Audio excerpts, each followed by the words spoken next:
Samantala, makalipas ang mahabang panahon, ay muling mapapanood on stage ang bandang Side A.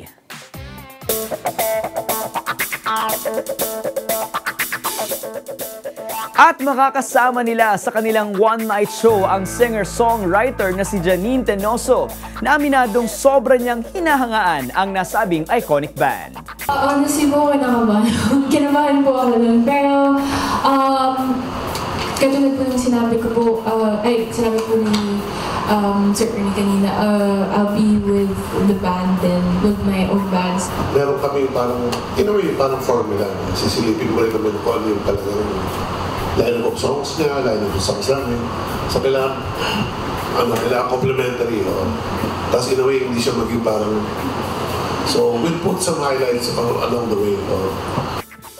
Mangyayari ang kauna-unahang collaboration on stage na ito mamaya November 30. Bukod sa kantang Forevermore, ilan pa sa mga napasikat nilang kanta noong 90s ay Set You Free, So Many Questions, Tuloy Pa Rin Ako at Ang Aking Awitin na tunay na tumatak sa kanilang fans.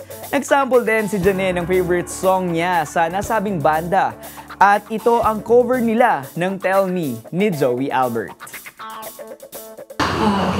Tell me, where did I go wrong? What did I do to make you change your mind completely? And I thought this love